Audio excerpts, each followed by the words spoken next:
muchísimas gracias por estar de nuevo con nosotros en la entrevista en MXN, su televisión.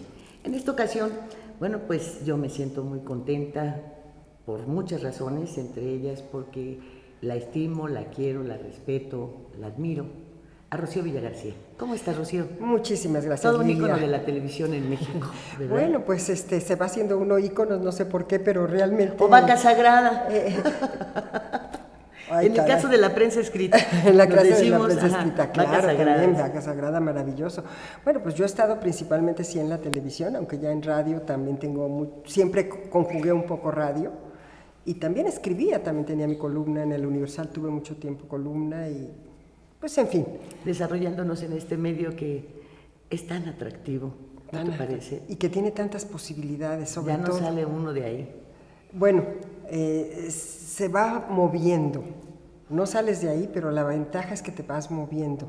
Sí, yo creo que el chiste es adaptarse, pero cuando se tienen situaciones como las que enfrentan ahora de gran retazo las televisoras en México, las dos cadenas.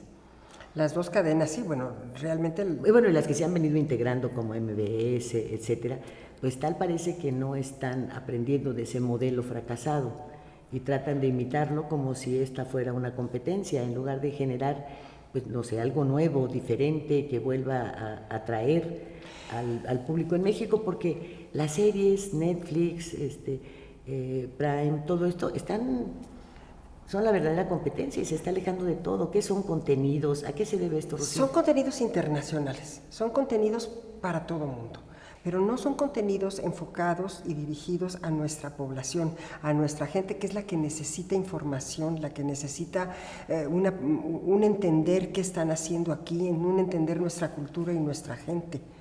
Y yo creo que hay muy pocos canales que manejan realmente el quiénes somos. El canal 11, sí, no tengo más que decir, el canal 22, hay canales que están tratando de funcionar con lo que es México y con lo que México necesitaría saber hoy. Porque sí, está el entretenimiento de la diversión es para el que no quiere entender nada de en qué mundo se está moviendo. No, bueno, también le pones un rato, te ríes y... Le pones un rato y qué bueno, pero la televisión abierta pues es la que tiene la posibilidad de comunicar esto que es México. Yo me pregunto, cuando yo he viajado, llego a un lugar, por ejemplo, en Italia o en tal lado, y prendes la televisión local, quieres saber cuál es el reflejo del pueblo y de la gente que hay ahí. Y hoy por hoy, si tú prendes la televisión abierta, que no sea diríamos la gubernamental o la que tiene este tipo de información, como los canales 11, los gubernamentales, ¿no? Los de la UNAM, el 22, etcétera. Etcétera. Si tú prendes los otros canales, no encuentras identidad.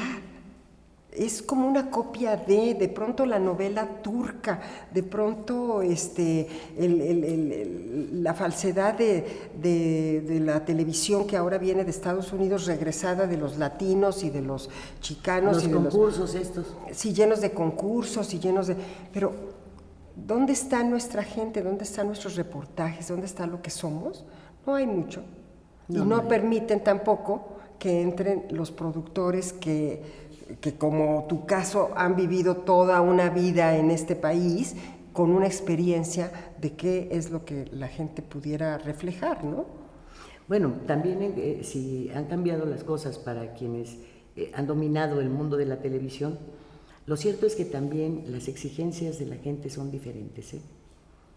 Hoy, cuando tú tienes un programa que no va a lo profundo de los temas, la gente ya no te ve. Ya no te ve, Y bueno, y hay que recordar que en lo profundo de los temas existe el peligro de que te maten, existe el peligro de no sé qué, ¿no? Sí. Y luego viene esta satanización que ha hecho el gobierno, tanto de los productores, los medios de comunicación, como de los propios periodistas, ¿no?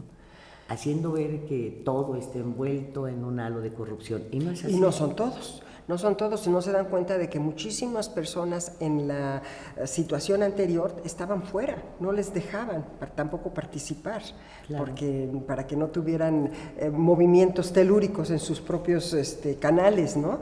Entonces no los dejaban y el gobierno actual recibió de esa manera y tiene que darse cuenta que hay diferencias. y que darles oportunidad a los productores que tienen, pues que tienen nuevas maneras de decir las cosas. Sí, que están ya con una identificación con la gente, que es lo que el gobierno necesita. Hay muchas cosas del gobierno actual que no terminamos de entender, que nos causan incertidumbre. Que nos causan incertidumbre. Pero que también solamente hay dos formas de exponerlas, o a favor o en contra. Y no necesariamente son solamente las dos. Pero es lo que está sucediendo ahora. O sea, es el periodismo que está totalmente en favor del señor López Obrador, y entonces reproduce todo lo que el señor dice y lo aplaude, pero no lo analiza. No, y del otro lado está el que critica abiertamente, el que todo lo ve mal, pero tampoco analiza.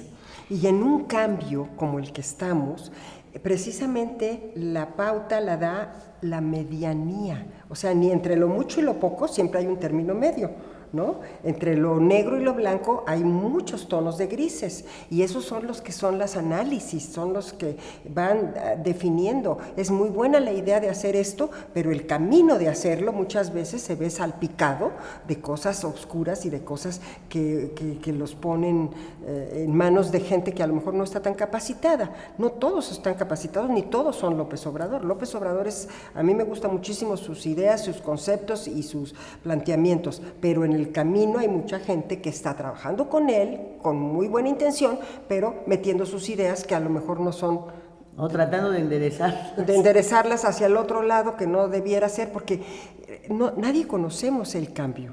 O sea, estamos atorados en lo que por 36 años nos dijeron cómo deberían de ser las cosas. No nos gusta a veces mucho lo que hacía Calderón o lo que hacía Fox, pero lo que hacía Peña tampoco, pero lo que hacía tal sí, pero ¿sabes qué?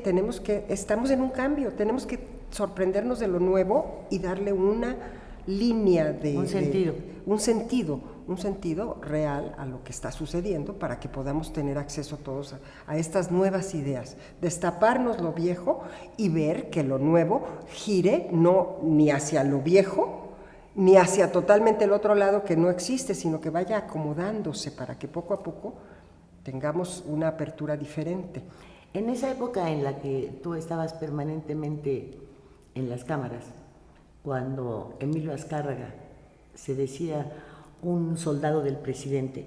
Fíjate que realmente cuando dijo ser soldado del presidente fue a partir de Salinas, porque Salinas era envolvente, era verdaderamente como un tigre que a todo el mundo se manejaba y le hacía creer que era la maravilla. Y claro, la maravilla era que estuviéramos entregados a los americanos, porque ellos nos iban a dar todos. Recuerdo una persona que tenía un supermercado y que me dijo muy preocupada: yo estoy muy preocupada que Salinas quiere que que le compremos todo el jamón a la gente de afuera, desde Estados Unidos, porque nos va a llegar a 10 pesos el jamón. Dice, pero a mí lo que me preocupa es que a quién le voy a vender ese jamón de 10 pesos.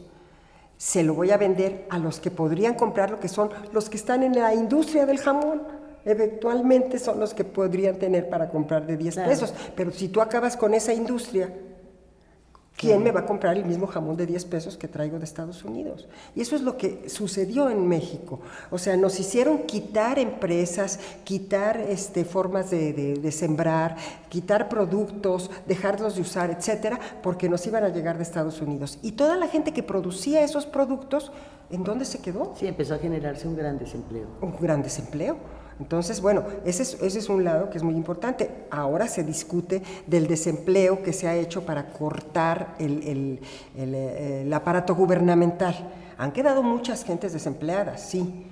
Ahora, es importante poner una atención de decir, ok, se van a ahorrar mucho. Ahora, de eso ahorrado, por favor, pongan empresas donde les den trabajo a la gente que estuvo capacitada en otras áreas.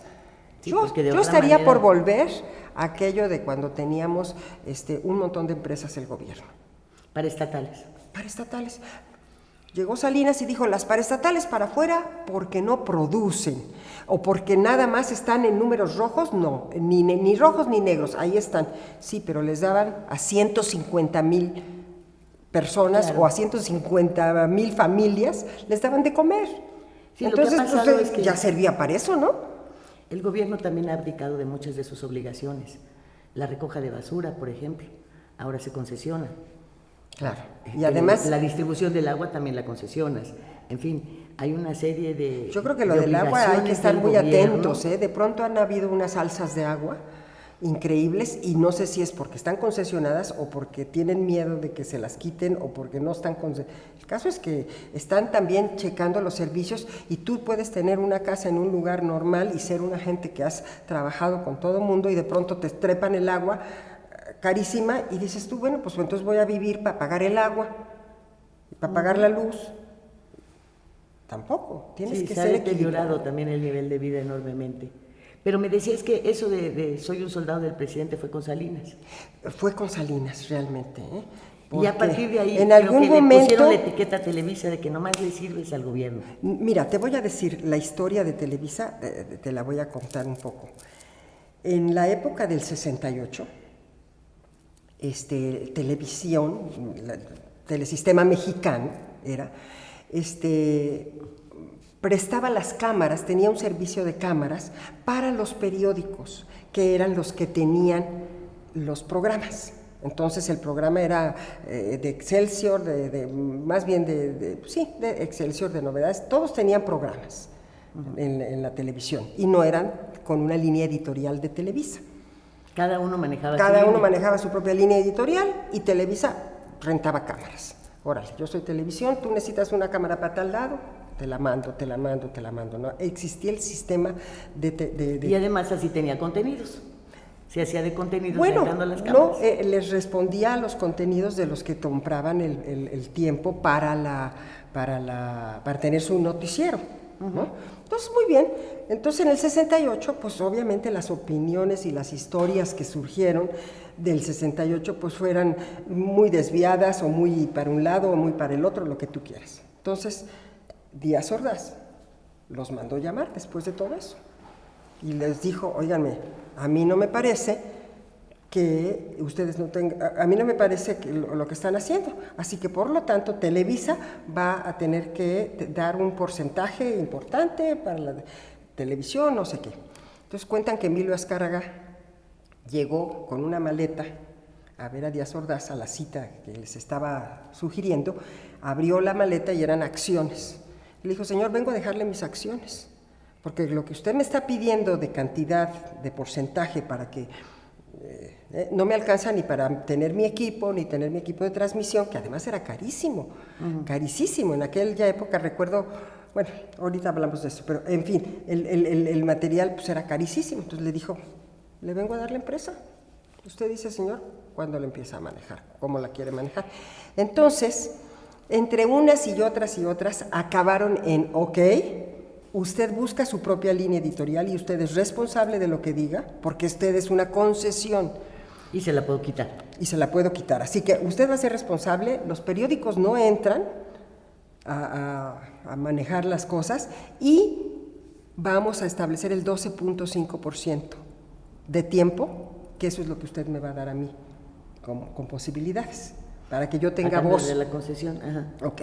Y eso sucedió por mucho fueron tiempo, los no digo que oficiales de la televisión. Sí, ¿Qué te parece, Rocío? Sí, estas entrevistas tienen una duración de 15 minutos. Ah, caray. ¿Me das otros 15? ¿Cómo no? Con todo gusto. Y seguimos. Con todo gusto. Y contamos un poco esta historia. Claro, claro que sí. Bueno, pues ya sabe, usted está invitado a que nos vea en la próxima entrevista.